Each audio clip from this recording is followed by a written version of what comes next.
Where is he at? Where is he at? Jesus! Whoa! Okay. All right. Welcome to the Just my wife. That was messed up. Wow. Okay. I'm so sorry for swearing. First of many heart attacks I'm gonna have this episode. Oh. Oh. Oh my God! It's the Kang gang alive and well. Oh my goodness. Jonathan Majors. The two Thank you, God. same person. I mean, it's And he has an apple. Thank you, God. but I get to keep my job. I'm not fired. Gang gang. Oh no. Oh. Doesn't even He care. coming. It's not trying to hide anything. The ego on Kang. The ego. I know.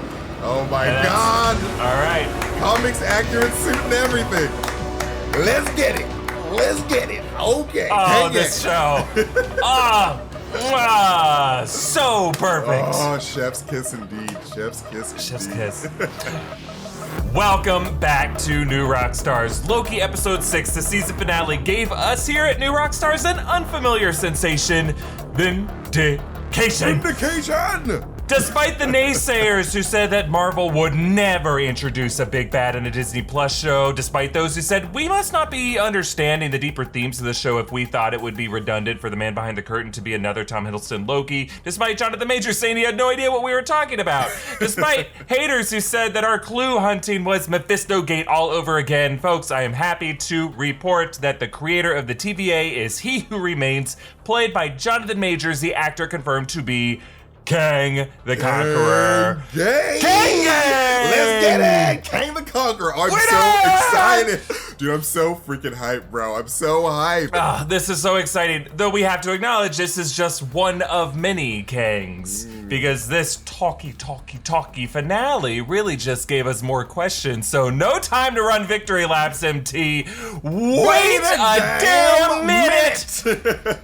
This is Inside Marvel, New Rockstars Loki After Show. I'm Erik Voss. My Easter egg breakdown of the episode is coming tomorrow. But here right now with me to discuss the finale is MT. How are you feeling, MT? Dude, I am so hyped for this Kang war that's about to go down. World War Kang. It's about to bang, Yeah. bro. It's about to bang. Yeah, the fat lady has sang. Yes. This is sung. I forced it. I don't care because I'm excited. What an insane finale that only really works because Jonathan Majors is so good. Yes. I know a lot of folks had trouble visualizing what a Kang reveal would look like, and I hear you. Like, that is kind of a weird thing to, you know, try to imagine of the comics, a blue-faced weirdo who takes all these different forms. In the same way that, like, when they announced Agatha Harkness, or when someone told me that there would be a Thor movie with Loki in it, I just have trouble seeing this until I see it, and you see how great these actors are. Tom Hiddleston, Catherine Hahn, Jonathan Majors, who all like played goofy Shakespearean roles in their acting school days and maybe beyond, and know how to have so much fun as these villainous characters and go nuts with it, you know? And it was just such a delight to see. The episode would not have worked had Jonathan Majors not made some of the choices that he made. Oh yeah, he carried that entire episode. Like I think like half, if not like more than half of the episode was just in that room of him just explaining like, here's what's going on, guys. Like there's a bunch of me trying to fuck everything up. You know, it's like everything is just terrible. Like it's my fault, but it's sort of not my fault because I fixed it. Yeah, it's hilarious. It's freaking great. And Jonathan Majors killed it. And like you said, it's a testament to, you know, the casting choice, because Jonathan Majors is an amazing choice, but also the costume design. Because I love that. I think he's wearing that Immortus gear. Yeah. He didn't shy away from it. Yes. And I'm glad they didn't go like the blue face route with me too. this Kang. Because like I feel like they're always giving like the actors of color like, all right, here's some green paint or a different color paint. So it's just nice to be like, all right, this is just a black guy in charge. This is cool. Right. It was so great. And it would have taken away from his performance a little bit. And like with this character, you just want to trust Jonathan Majors to just handle it. And he did. But this doesn't mean this is the only incarnation of He Who Remains Kang that we'll see. Like, he's such a good versatile actor. He can play a lot of different forms of this guy, which is what makes it so exciting to see. Now, we're going to talk a lot about him in this episode. Let's quickly just start with what happened this episode. Right. So it begins in this cacophony of audio clips from MCU past. It sounded like real world history as well. You had Nelson Mandela clips and Greta Thunberg, but then you also had the It's Been a Long, Long Time music from the end of Avengers Endgame. It's all blasting around us until we zoom out and we realize that we are in the orbital time stream, the sacred timeline, which is, as Matthew McConaughey would love, a flat circle that just repeats in a ring, orbiting the Citadel at the end of time, where Loki and Sylvie encounter, well, at first, terrifyingly miss minutes. Yes. Yikes. Jesus Christ. That is like probably the most successful Marvel jump scare ever. They got Yeah, that was a good one. That was like reminded me of like Green Goblin in Sam Raimi's Spider-Man. Oh my exactly. Whoa! Now, Miss Minutes tells him that it is he who remains, and that he who remains is going to offer them the chance to be plugged back into the sacred timeline together. Reminding me a lot of like The Matrix, right? Yes, that's kind of like exactly Agent what Smith's I thought. or The Architect. And you know, if you can imagine how off-putting this might have been, just imagine the very dry, monotonous Architect scene that turned off a lot of people. I think it's underrated personally because I kind of love a talky scene, but as a 13-year-old, I didn't get that. So, but now as an adult, I'm like, oh, I'm fine with it. She offers them a chance to get plugged back in the sacred timeline together, but then they meet He Who Remains, and it's played by Jonathan Majors, who plays it wonderfully as this joyous little scamp.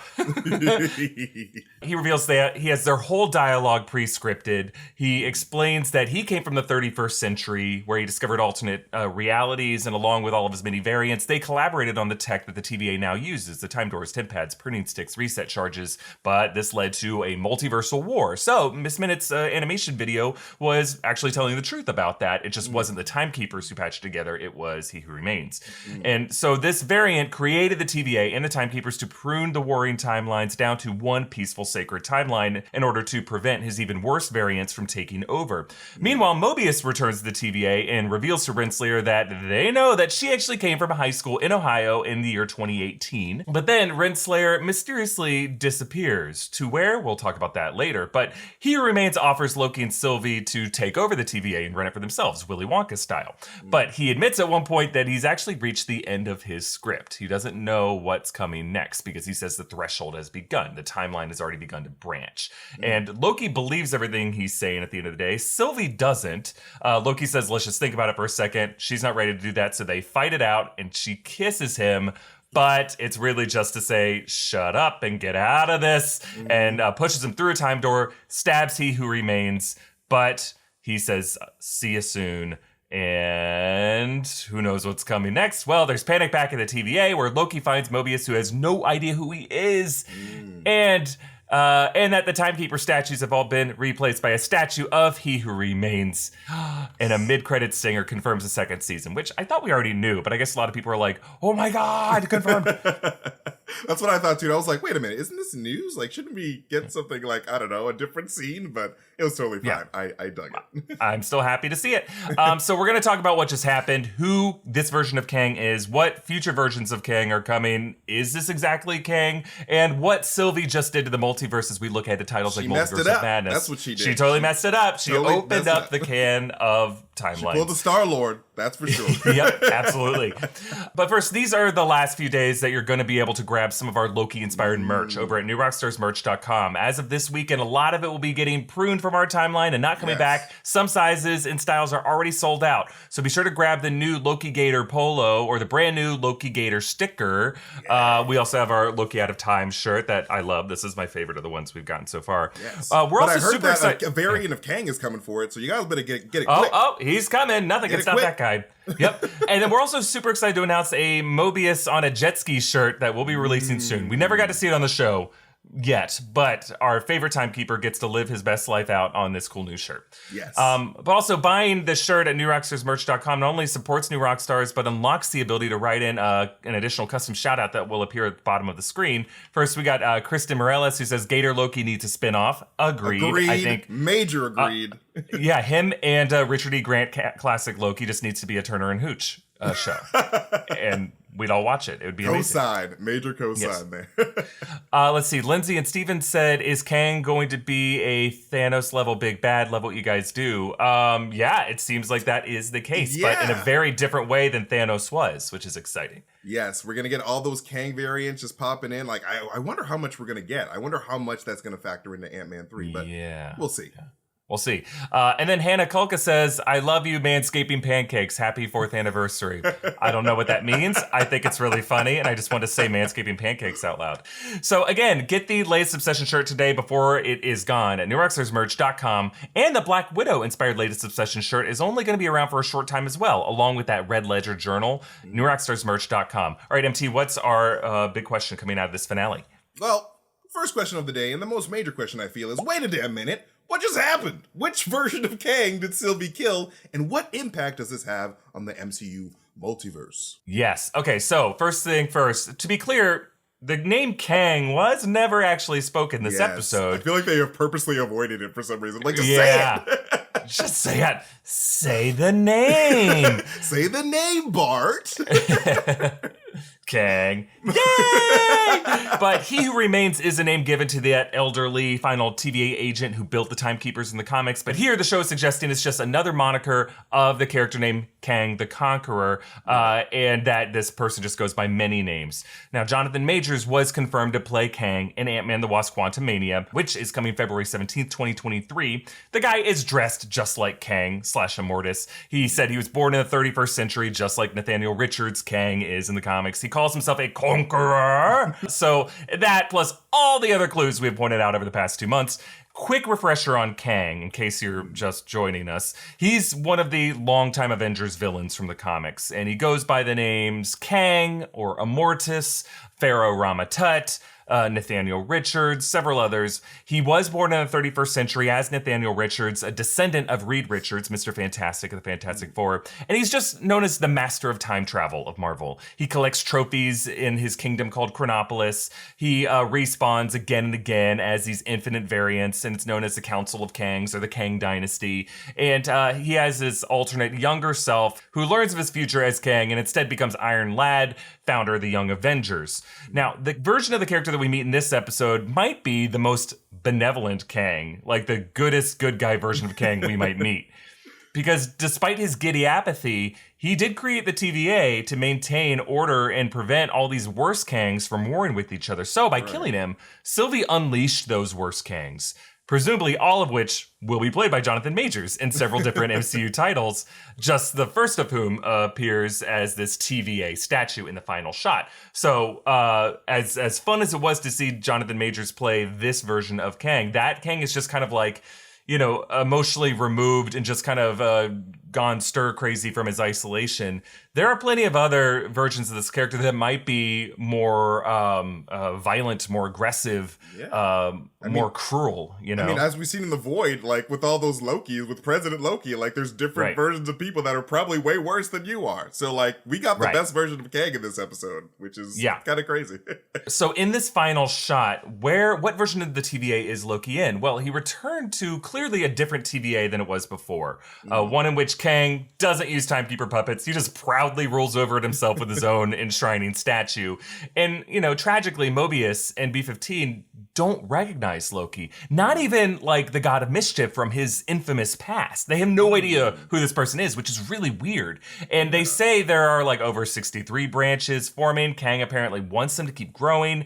But what's kind of scary about this being a different TVA is the TVA was previously considered neutral ground, like separate from the sacred timeline, separate from the branches. And now it appears that it has been conquered already by a new Kang and tells us that it is part of the growing multiverse.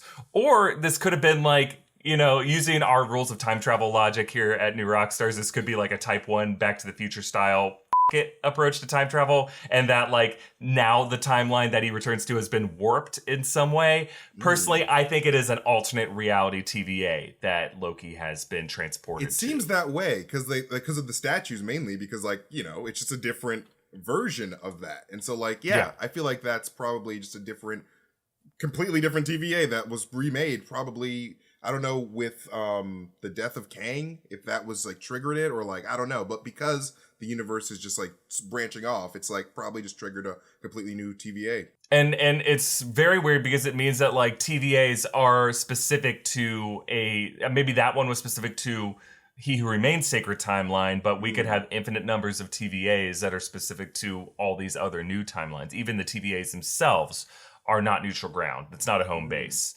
So everything is chaotic. But the exciting thing is we are officially in a Marvel multiverse. I mean, we already were, but now we get to see it, and it's exciting. That ring of time that orbited the Citadel represented the whole universe that we've known, and now that it's splintering off into branches, and that those branches are into tinier branches, and those branches intersect, and it looks like heat lining, but like blood capillaries. It's so cool. Things are about to get weird. Now, we're going to have a Loki season 2 that explores this further, in which Kang will probably be the villain, and I'm thinking to lead right into Quantumania. So I think maybe Loki season 2 could be late 2022 or early 2023, maybe the month of January in 2023. It just leads right into it. Ideally would be sooner, but I know they have a lot on their schedule. Ideally next week, Eric. Ideally next week. Ideally a 7th episode. Right. But the next thing on the calendar is the animated series What If, which is going to be exploring some interesting hypotheticals overseen by Uatu the Watcher. Titles like Shang-Chi, Hawkeye, Eternals, Miss Marvel might not be as affected by the multiverse, but obviously Doctor Strange in the Multiverse of Madness, Spider-Man No Way Home, Ant-Man in the Wasp Quantumania, these all obviously will. And Kang, for sure, is going to be in Quantumania, but he might cameo or get referenced in all of those. Yes, especially What If. Like, don't sleep on What If, everybody, because it is a Marvel Studios multiverse story. So because we just got this information about all these Kangs, we could see some Kang variants show up in What If. So don't sleep on that show. For sure. Now, the audio in the beginning of this episode, I'm going to break it down second by second to pull everything I can get from it. But it contained clips from other movies. It might have contained some audio from other franchises. I don't know yet. I need to go back and listen to it. But I might have heard something from another superhero movie franchise that was non-MCU. And if that's the case, this could be how we get the Fox X-Men and Deadpool and Fantastic Four and these other characters that used to be other IP. Oh yeah, Could be the logic of that. This is definitely opening that, especially with the boner effect, especially with Michael Waldron's response when I interviewed him, like with the whole boner effect variant thing. It's just like, this is definitely going to open up the door for the Fox X-Men and Deadpool to come into the MCU. So we'll have to wait for that. I want to talk about the specific upcoming titles one by one with you, MT. First, I want to talk about WandaVision's final scene, because when Wanda heard the voices of her children, that could have been the precise moment that Sylvie broke the timeline, which could have been what allowed Wanda to hear an alternate reality where her children were still alive. This is true, because like that was a major moment, like of the timeline splitting. It's just like, this is Sylvie's fault. Like that's probably the exact moment where the multiverse was like, "Hey, we're alive, Mom. I'm over here, Mom. Like I'm over here. It's fine. Multiverse is free." So that's a really good observation. I like that. And he talked about What If, like showing alternate Kang variants. I wonder how worried Uatu the Watcher will be about Kang. Like, is that going to be kind of in the background of each of his setups, like? And when the timeline broke this way, Captain Britain, Peggy Carter was the super soldier instead of Cap, or Loki was able to win and take over the UN. It's like, over here is Spider-Man as Doctor Strange, but over here, Kang continues to f shit up. Come on, Kang.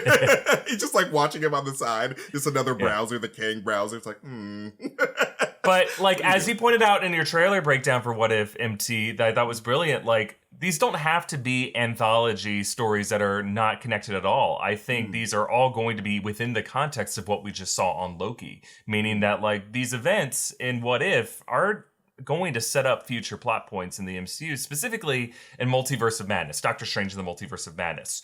So my mind went here, right? And I'm wondering, I don't think Kang is going to be the villain of Multiverse of Madness, but I think the way the universe is broken, is going to be the same way Loki left it, right? So I think Kang is going to be kind of in the background of all that. Like, he might show up as a cameo, or he might get referenced by Wang as they're pacing through the Sanctum Sanctorum or something like that. But I think specifically the way it is broken now is the way in which Doctor Strange will have to fix it. Oh, yeah. I don't think that Kang will be much of a factor, like you said, in Multiverse of Madness, but like he'll definitely be referenced as the person that sort of, you know, as a major factor to why everything's sort of happening the way it is. It's Doctor Strange is like, you know what, whatever. It is what it is. I'm the doctor. I heal things. We'll figure it out later. But yeah, so like it'll probably be like a multiversal entity as the villain, like a Shumagorath or maybe a Dormammu. It's not going to be Dormammu, but it's probably going to be Shuma. But yeah, anyway. Yeah, Shumagorath or just Wanda Maximoff, right? The Scarlet Witch could be just an antagonist force. And that could be like, if we do connect what we just saw in Loki to what we saw in that WandaVision post-credit scene, all these things could be connected and go all the way to the top. I really hope that they actually make Wanda the actual villain of Multiverse of Madness, because that would be a very bold decision to see a hero as the villain. After Civil War anyway, because Tony Stark was the villain in that one. Let's be real. Yeah. Agreed. Now, a lot of people are buzzing about Spider-Man No Way Home. That maybe the reason Sony has delayed releasing a trailer for it is because they were waiting for Loki to end. I'm not so sure that is the reason why we haven't seen a No Way Home trailer yet. It might just be like Sony's like, we're not ready. People are going to go see this movie anyway. We don't want them to already start to guess plot points like 6 months out. But to me, either way, we already have plenty of evidence that No Way Home is going to be a somewhat multiversal story, with the fact that they have Alfred Molina, Doc Ock, and that they have Jamie Foxx, Electro showing up in there, and that Doctor Strange is gonna be in the plot. Something tells me that the multiverse will be behind a lot of this, but to me, this isn't any more or less confirmation about like Tobey Maguire or Andrew Garfield or anything like that. Yeah, so in regards to the Spider-Man trailer, I have a weird feeling that Sony might release one very soon. I know that, because like I'm thinking back to the Endgame and the Spider-Man No Way Home trailer, and I feel like Sony was really quick to release it sort of after Endgame sort of came out. And it's like, all right, you guys saw Endgame, now here's a spoiler. Like, here's a Tony Stark is dead spoiler and all this stuff. So like I think that there might be waiting. It's like, all right, people get Multiverse of Madness, they get it's coming, so now here it is. I don't know, but like that's just me. I'm trying to remember. You are right in that Sony did coordinate its releases of marketing for Far From Home with what Marvel was doing with Endgame. But the first Far From Home trailer we got was like the December before that summer, but it was right after the first Endgame trailer. So like we got that, and then like a week or two later we got a Far From Home trailer. So like they started to give us information about Endgame, and then like I don't think we knew that did we see memorials for Stark? Yeah, we didn't see the memorials for Stark until after Endgame came out. Yeah, that's what sort of the trailer I was talking about, that mural trailer. It's just like, I feel like they just were waiting to release it. They wanted to release it, but they're like, all right, we have to wait for Endgame. Wait for that crucial piece of MCU lore to come out, and then we'll release it, because we're Sony. We really want to have our Spider-Man thing pop off while the thing is hot, while Marvel's hot. So I think this might be the point. Yeah. It might be the point, and I hope it's the case. I hope we get one tomorrow. It would make this week a really exciting week for us. Top. Lots of work to do, but work we would love to do. Yes. Now, the only one of these titles that is confirmed to feature Kang again is Ant-Man and the Wasp Quantumania. And the joke I've seen going around is that, like, how the hell is Scott Lang going to handle this? Which, agreed. Exactly. I mean, Yeah, Scott Lang he's a loose cannon. He's a crazy dude, and like he pulled off that entire time heist, so we can't count Scott out. You can't count him out. And I think this just tells us that for sure this is going to be in that quantum realm city, which I think really is going to be Chronopolis, which is Kang's kingdom. It's looking more and more like it. And I think Scott's going to encounter one version of Kang. And kind of like how he did in Endgame, he's going to learn one piece of the Kang puzzle. But I don't think Kang will be thwarted or defeated. just because there are so many infinite versions of him. It's going to take a multi-hero crossover event in order to truly deal with the Kang threat. That's what makes him such an exciting villain. In some ways, even more so than Thanos, because like Thanos is kind of terrifying in many ways.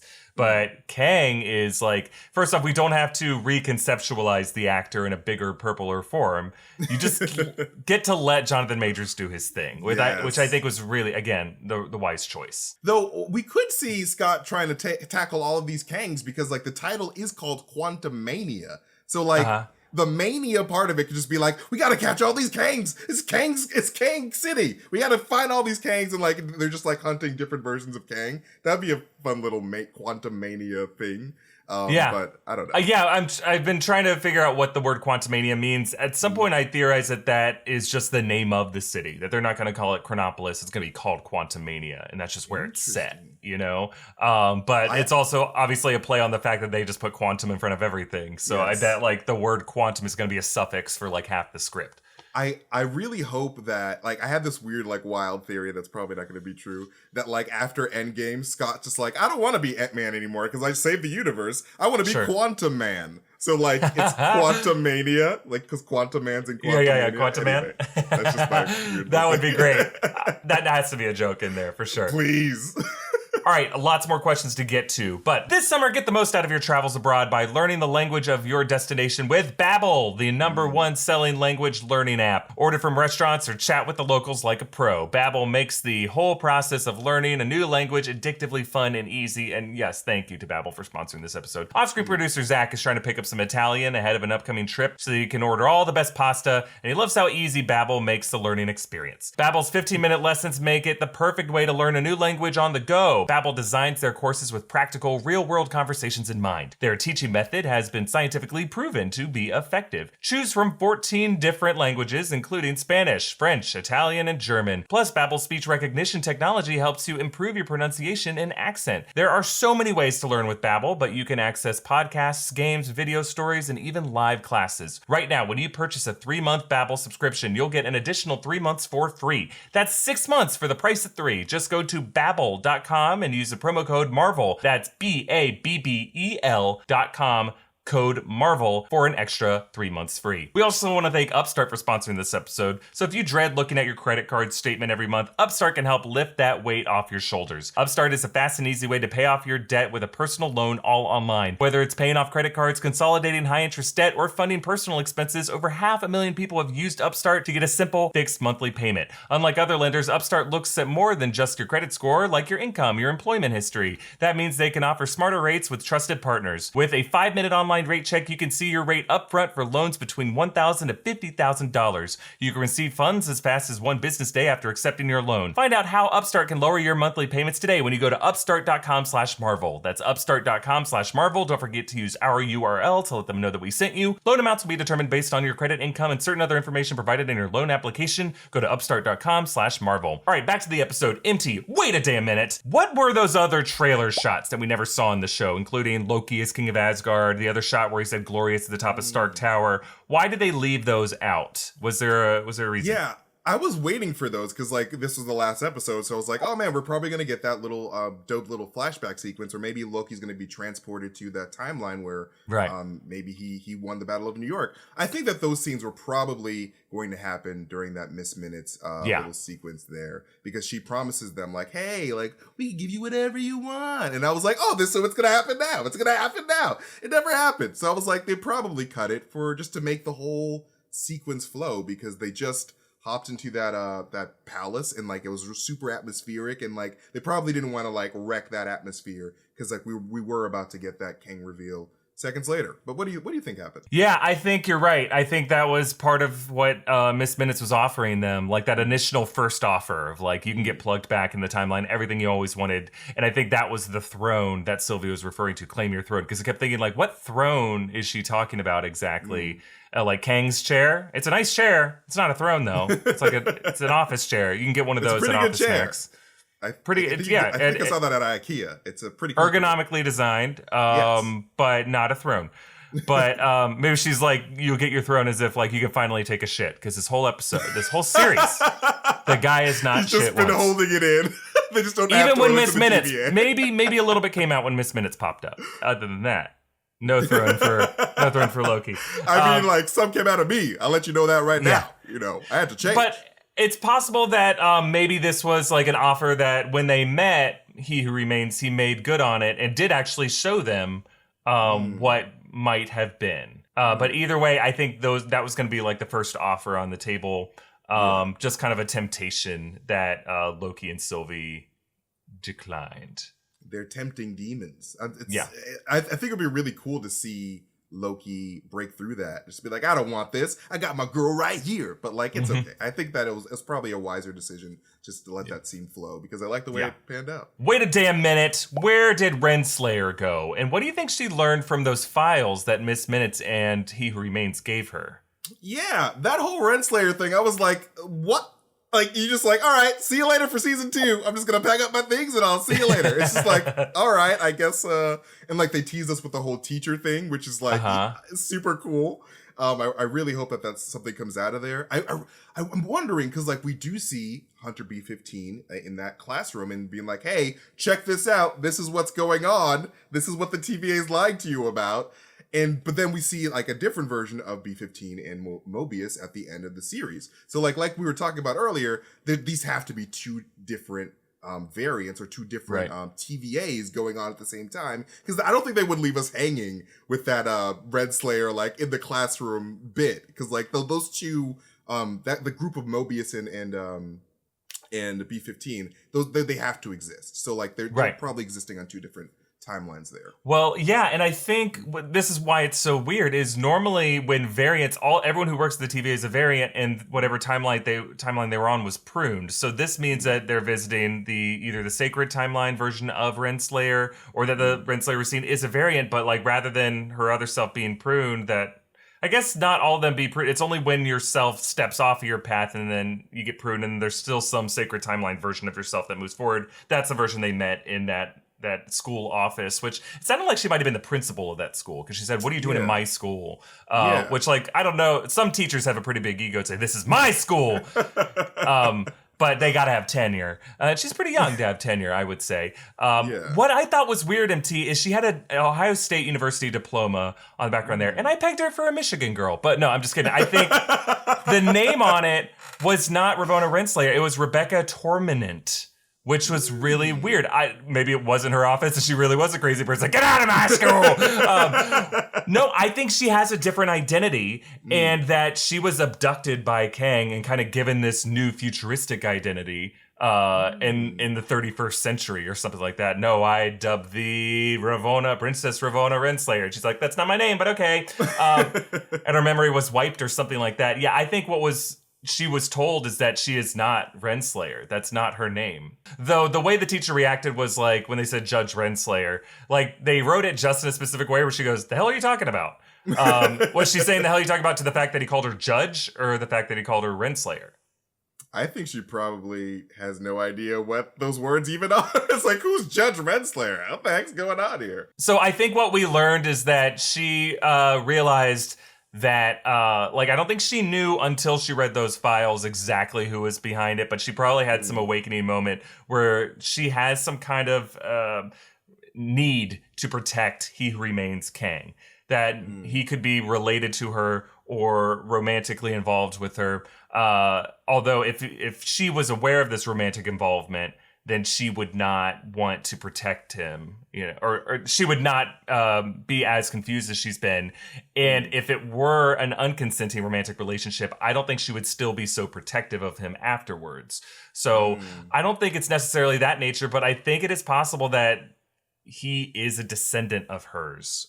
He could be her son or something like that. I never really thought about that. That would be wild. But like what I'm thinking here is maybe like we could just see the beginnings of that Renslayer Kang relationship, because now we have Renslayer basically like, I don't know, sort of, I don't know if she's on the run, but she's looking for answers. And she's like, I really want something to believe in. And then in here swoops in evil Kang like, oh, hello, Renslayer. What's going on? You're looking for answers? Well, follow me. I mean, I'm a conqueror. And then I feel like that's when we'll see that that dynamic really flourish. But with Kang being a direct descendant of Renslayer, that would be a major twist. Yeah, that I might be not reaching. even considered. I might be reaching there because I really do think they're bringing him in to be a descendant of Fantastic Four of Reed Richards. But that's, she could also be related to that bloodline as well. She could have married in. She's not Sue Storm, is what I'm saying. But I don't know. What if we get a variant of Renslayer as Sue Storm? Because that could be possible. We could get a whole variant. I mean, team of at this point, Four. anything is possible. But I think that where she went, I think she went to another reality to find that version of Kang the Conqueror, and that's where we are at the end of the show, is that she kind of allowed him to, said, hey, this is what's going on in the other reality. That dude's about to die, so here's your chance. And then some eviler version of Kang was like, all right, let's do this.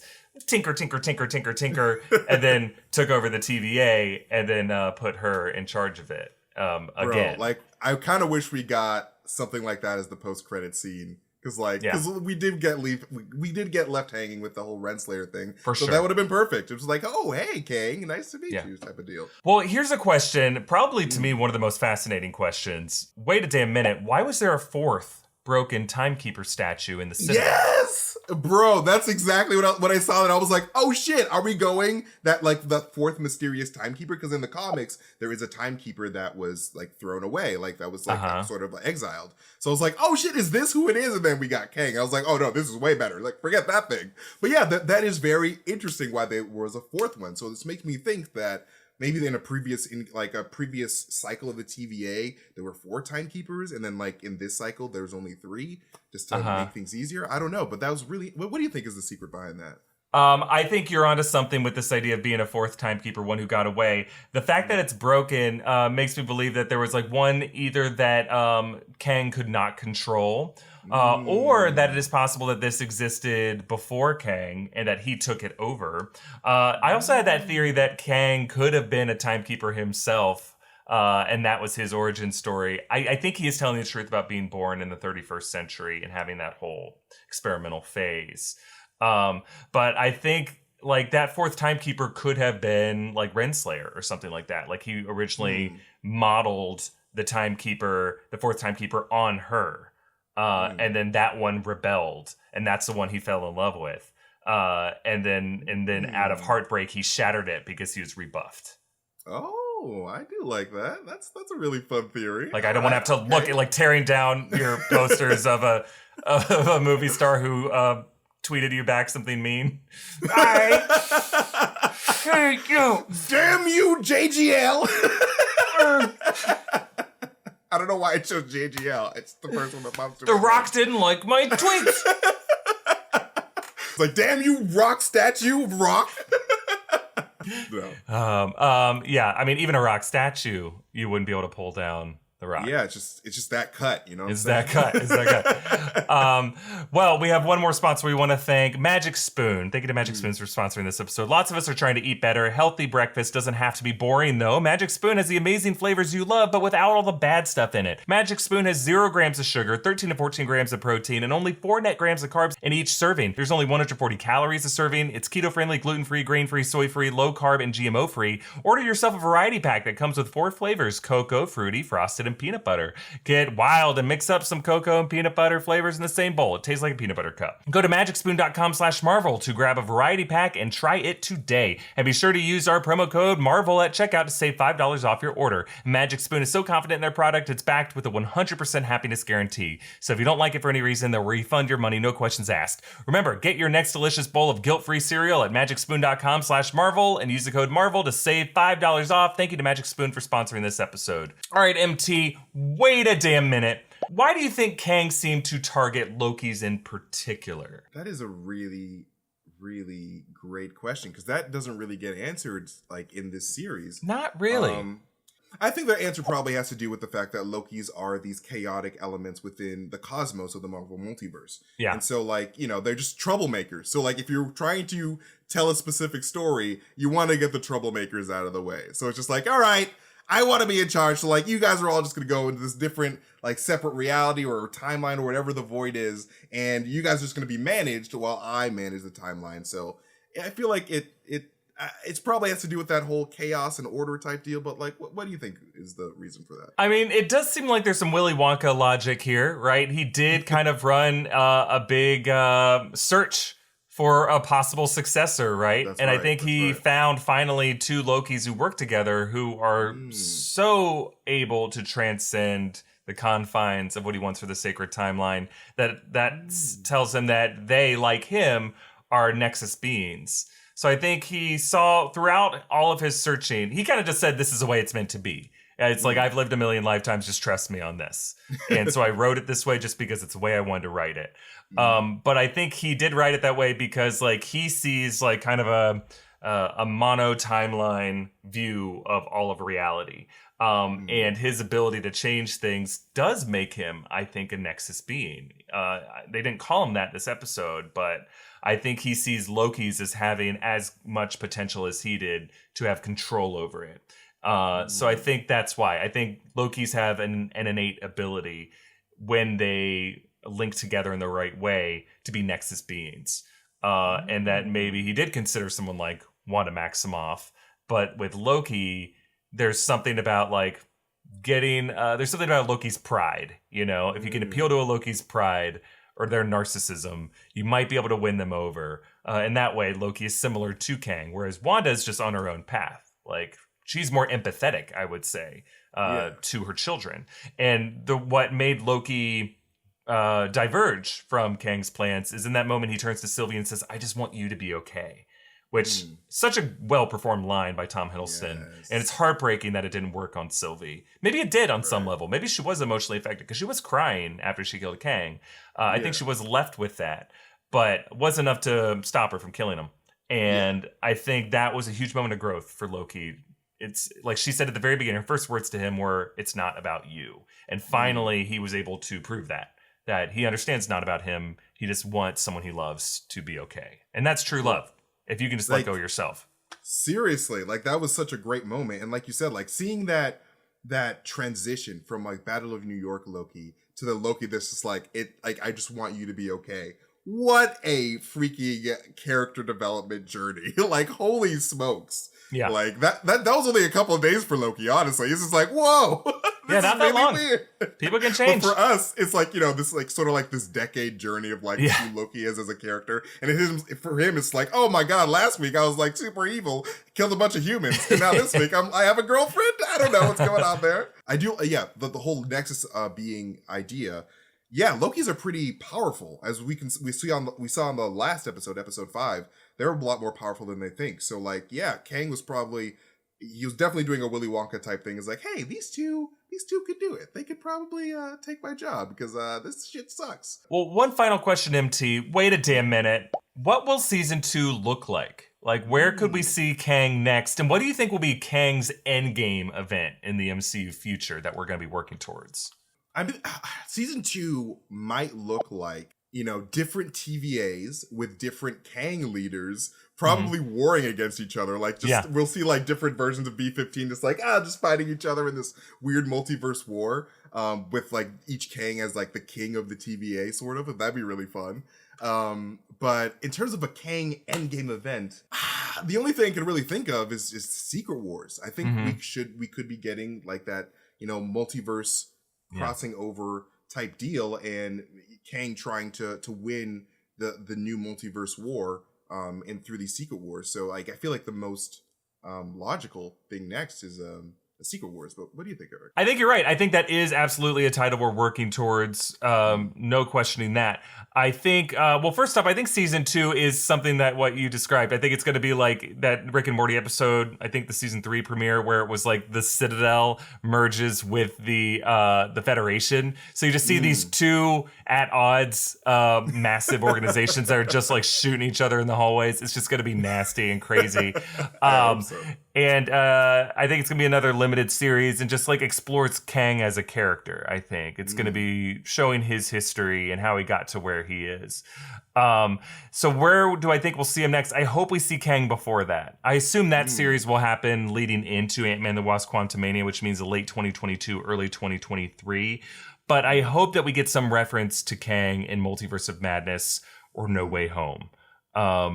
And like, even if it's just like, who is doing this? It's like, well, there have been some stories about someone named He Who Remains, or he goes by many names, Immortus, Pharaoh Ramatat, something like that. Or if it's just as simple as in Spider-Man No Way Home, like we saw in Far From Home that there were new occupants of Avengers Tower.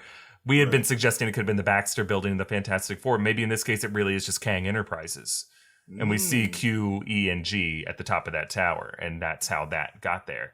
That would be baller, dude. That would be crazy. But I think Kang's Endgame event, I think first he could be a villain to the Fantastic Four, which is a movie that is announced that could come like at the end of 2023 or something like that. We don't have a release date yet for it, or maybe 2024. I could imagine Marvel saying 4 and 24, But yeah, I think it's going to be that at first, but Marvel has to be careful. They can't use Kang too many times, can they? I mean, I feel like they can. Agreed. Yeah, it can't be the same version of Kang. It would just have to be like a variant of him, and you can see the different versions of him. But like, if you make it all Kang, then you deprive yourself of using other Marvel villains. But then again, they do have like 20 different titles coming out, so I don't think they're going to be burning the candle from both ends at all.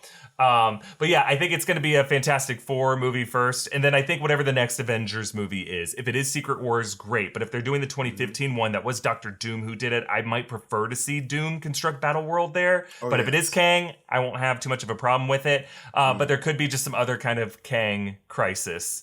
Age of Kang, Kang, Reign of Kang. I don't know.